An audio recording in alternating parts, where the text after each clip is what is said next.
और जिसकी चिंता ठक्कर साहब ने भी करी कि नॉर्थ इंडिया और उसमें भी ख़ास तौर से दिल्ली की आबो हवा, क्या हाल है सर वहाँ पे?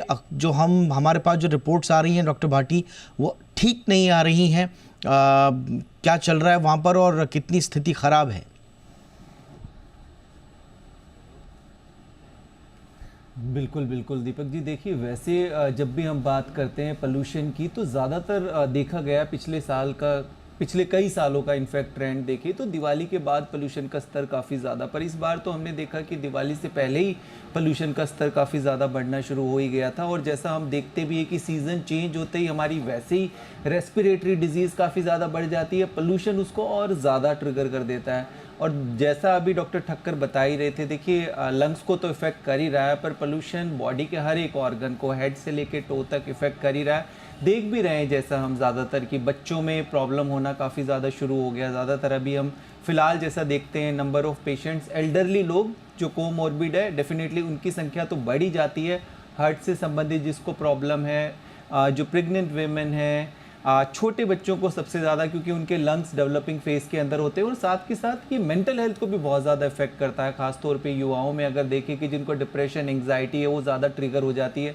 हमारी न्यूरोट्रांसमीटर को इफेक्ट करता है। आपने ज़्यादातर देखा होगा कि पोल्यूशन जैसे ही होता है, खासतौर पे मैं दिल्ली एनसीआर की बात करूँ तो यहाँ तो एकदम धुएं की चादर, मतलब 12-1 बजे तक जिस समय बहुत ज़्यादा सनलाइट होती है उस समय भी आप सनलाइट आपको नहीं दिखाई देगी, क्योंकि पूरी एक काफ़ी ज़्यादा फॉग की लेयर इनफैक्ट दिखती है। तो इसलिए सबसे ज़्यादा आप जैसा बात कर रहे थे, देखिए कम्युनिटी लेवल पे और गवर्नमेंट के लेवल पे तो जो काम होना है, पर व्यक्तिगत तौर पे अभी बहुत ज़्यादा चीज़ें हैं जो जिस भी बारे में हम अवेयरनेस और सावधानी की बात कर रहे हैं वो बहुत ज़्यादा ज़रूरी है ध्यान रखना। जैसा कि जितनी हो सके अगर आप बुज़ुर्ग एल्डरली लोग हैं जो भी और कोमॉर्बिड लोग हैं, तो सुबह जिस समय एयर क्वालिटी इंडेक्स बिल्कुल ख़राब है तो उस समय बाहर किसी भी तरह की एग्जर्शनल एक्टिविटीज़ जैसे कि वॉक हो गया, एक्सरसाइज हो गया, और जितना हो सके अवॉइड करें। और देखिए अब तो दीपक जी, बाहर पोल्यूशन की बात के साथ साथ मैं इंडोर पोल्यूशन का भी अगर देखूं तो इंडोर पोल्यूशन भी उतना ही ज़्यादा बढ़ावा मिलता है। आप घरों के अंदर है, वहाँ भी अगर आप AQI चेक करेंगे तो काफ़ी ज़्यादा बढ़ावा मिलता है। तो इसमें कुछ चीज़ें ध्यान रखनी है कि जब AQI बाहर ज़्यादा है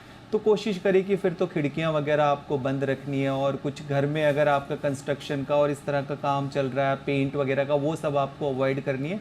तो इन छोटी छोटी सावधानियों का निश्चित तौर पे हमें ध्यान रखना है, नहीं तो काफ़ी हद तक हमारी कई तरह की एलर्जी, स्किन इश्यूज़, ये सब एब्सोल्युटली ट्रिगर हो जाते हैं। बिल्कुल। डॉक्टर हेमंत, मैं आपसे भी चाहूँगा सर कि आप भी थोड़ा बताएं, और ख़ास तौर से उन लोगों के लिए जो स्वस्थ लोग हैं उनके लिए तो सामान्य दिशा निर्देश सभी को पता रहते हैं, लेकिन ख़ास तौर से जोखिम वाले जो वर्ग हैं, बच्चे और बुजुर्ग, इनको सर प्रदूषण में चाहे वो देश के किसी भी कोने में हो, क्या एहतियात बरतनी चाहिए?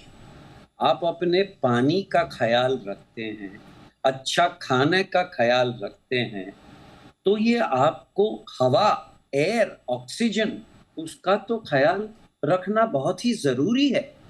और छोटा बच्चा जब पैदा होता है, तो उसका हक होता है कि उसको क्लीन एयर मिले। तो बच्चों के लिए, बुजुर्गों के लिए, खास करके जिनको उम्र के हिसाब से जिनके फेफड़े में वीकनेस आ जाती है, और हमारे एस्थमा, ब्रोंकाइटिस, दूसरे निमोनिया के पेशेंट्स जो है क्रॉनिक, उनका तो ख्याल रखना ही है। उनको वैक्सीन देना है, उनके लिए मास्क देना है अगर बाहर जाते हैं। बाहर तो जाना ही नहीं है जब तक सूरज पूरी ये फॉग नहीं, स्मॉग को लिफ्ट करता है, फिर बाहर जाएंगे।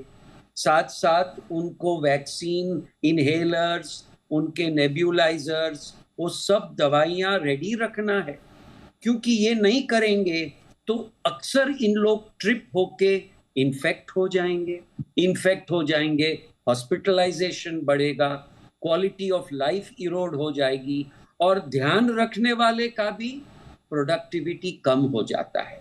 घर में अगरबत्ती, धूप, स्मोकिंग, चूल्हा, ये सब चीजों से आपको सावधान रहना है। और पेशेंट्स को तो अपने सारे डोजेस जरूरत हो तो डॉक्टर के मिलके थोड़े बढ़ा दीजिए, क्योंकि जैसे मैंने कहा अभी तो ट्रेलर है, 3 महीने काफी हमारे लिए भारी होने वाले हैं अगर हम ये बाहर की आबो हवा को चेंज ना करें। पोल्यूशन सबसे बड़ा क्रिमिनल है, कोई टेररिस्ट पोल्यूशन से ज्यादा नहीं है। और ये पोल्यूशन हमने बनाया है, हम ही उसको ठीक करेंगे। और ठीक करने के लिए बहुत जरूरी है कि आप अपना फिंगर उठा के छोटा छोटा जो भी आपका एरंड है करें, तो फिर गवर्नमेंट, कम्युनिटी, म्यूनिसिपैलिटी के चल के देखेंगे। Absolutely prevention is very important. Absolutely sir. But अभी एक कंफ्यूजन इस स्तर का भी है कि प्रदूषण के थ्रेट्स क्या हैं। अच्छा, जब हम कहते हैं कि साहब प्रदूषण की वजह से मौत, आपको याद होगा हाल ही में लैंसेट की स्टडी आई थी जिसमें भारत के 10 प्रमुख शहरों में 33,000 मौतों का कारण लैंसेट की स्टडी में जो है वो बताया गया था कि वायु प्रदूषण की वजह से हुई है। अब कम से कम इस खबर ने देशव्यापी चर्चा को तो जन्म दिया, प्रदूषण पर बात तो होना शुरू हुई। अब आप देखिए कि सेंट्रल पोल्यूशन कंट्रोल बोर्ड ने नेशनल ग्रीन ट्रिब्यूनल में इस बात का खंडन किया है कि साहब ये बिल्कुल रिपोर्ट झूठी है, और इसमें उनका ये तर्क है कि PM 2.5 और मोर्टेलिटी का डायरेक्ट कोई संबंध नहीं है।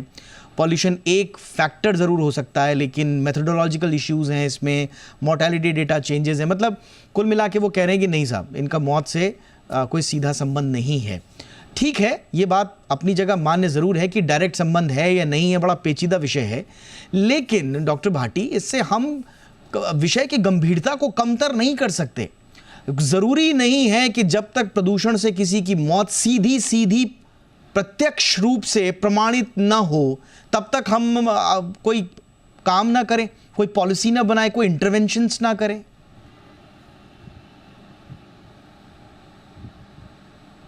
बिल्कुल बिल्कुल। देखिए, जैसा अब बात कर रहे हैं हम कि एक बहुत बड़ा मेजर रिस्क फैक्टर तो बन जाता है ना। जैसा हम बात करते हैं हमेशा कि आपकी सिगरेट स्मोकिंग, जिसमें बहुत सारे कार्सिनोजेनिक फैक्टर्स होते हैं, वो बहुत तरह के कैंसर का कारण बनता है, बहुत तरह की लंग डिजीज़ का, आपका कार्डियोवैस्कुलर डिजीज़ का कारण बनता है। तो निश्चित तौर पे पोल्यूशन के अंदर भी इसी तरह के कई कार्सिनोजेनिक फैक्टर्स है। PM 2.5 की बात करते हैं, जो कि इतने फाइन पार्टिकल होते हैं जिनको अगर हम इनहेल कर रहे हैं तो हमारे ब्लड के ज़रिए वो हमारे बॉडी के हर एक ऑर्गन को अफेक्ट करते हैं। तो जिस तरह से हम सिगरेट स्मोकिंग का बात कर रहे हैं कि हमारे स्वास्थ्य के लिए कितनी हानिकारक है, उससे कई गुना पोल्यूशन भी, क्योंकि वो तो इनविजिबल है, आप उसको देख ही नहीं पा रहे हैं। तो ये कहना कि वो एक किसी भी तरह की मोर्टेलिटी का कारण नहीं है, देखिए वैसे ठीक नहीं है, क्योंकि ये बड़ा एक मेजर रिस्क फैक्टर ज़रूर है और एक हर एक एज ग्रुप को इफ़ेक्ट कर रहा है वो। और ख़ास तौर पे मेट्रोपॉलिटन सिटीज़ के अंदर तो जिस तरह से पहले से ही हमारी लाइफस्टाइल डिटोरिएटेड होती है, तो निश्चित तौर पे पोल्यूशन एक बहुत ही बड़ा मेजर रिस्क फैक्टर बन जाता है, जो सभी तरह की हमारी मेटाबॉलिक डिजीज़ को बढ़ा देता है। जैसे कई तरह के आपने लैंसेट स्टडीज़ की बात करी, इस तरह की कई स्टडीज़ पाई गई है जिसके अंदर क्रोनिक अगर आपको पोल्यूशन का एक्सपोजर है तो वो डायबिटीज़ होने की पॉसिबिलिटी, संभावना को भी बढ़ा देता है। जिनको प्री डायबिटीज़ है उनको डायबिटीज़ होने की संभावना है। तो ऑलमोस्ट ये बॉडी को हर एक ऑर्गन को अफेक्ट करता है। तो बहुत ज़्यादा ज़रूरी है कि इसके ऊपर जैसे सरकार काम अपने स्तर पे जो कर रही है, पर व्यक्तिगत तौर पर तो निश्चित तौर पे हमें जितनी भी सावधानियां हम बरत सकें हमें बरतनी चाहिए। एब्सोल्युटली। देखिए, CPCB के जो की पॉइंट्स हैं हम उन पर कोई ना आक्षेप कर रहे हैं, ना उन पर सवाल उठा रहे हैं। उनके ऑब्जर्वेशंस बिल्कुल सही होंगे, साइंटिफिक होंगे, हम यही उम्मीद कर रहे हैं। बट ये बात भी सही है कि भाई जो सैटेलाइट डेटा लैंसेट ने उठाया है, जो मॉडलिंग टेक्निक्स का उपयोग करके जो उन्होंने अनुमान लगाए हैं, हो सकता है जैसा CPCB कह रही है कि वो डेटा अनरियलिस्टिक हों। लोकल पॉपुलेशन, सोर्स कंडीशन और हेल्थ आउटकम्स की जो कॉम्प्लेक्सिटीज़ हैं वो इतनी ज़्यादा हैं कि वो शायद सही तरीके से न पकड़ पाए हों। लेकिन इसका मतलब ये नहीं है कि हम खतरे को, जोखिम को नज़रअंदाज कर दें। हमारी दरख्वास्त, उम्मीद जो भी आप कहें वो यही रहेगी कि CPCB है या दूसरी एजेंसीज़ हैं, जो भी हैं, प्रदूषण को गंभीरतम स्तर पर लें। अपनी तरह से जो जो किया जा सकता है प्रयास वो किया जाए। व्यक्तिगत रूप पे हम जैसे चर्चा कराते हैं, आप जैसे बड़े अच्छे गेस्ट्स के साथ, जानकारों के साथ मिलके जो महत्वपूर्ण सलाह देते हैं, ये सलाह तो इंडिविजुअल्स तक जाएगी, लेकिन ये सलाह तभी काम आएगी जब पॉलिसी इंटरवेंशंस होंगे और एक स्वस्थ हवा में रहने का मौका कम से कम एक आम बाशिंदे को मिले। इसी उम्मीद के साथ बहुत बहुत शुक्रिया वक्त निकालने के लिए डॉक्टर हेमंत पी ठाकर साहब। Thank you so much sir, वक्त निकाला आपने। डॉक्टर समीर भाटी, बहुत बहुत शुक्रिया सर आपका भी।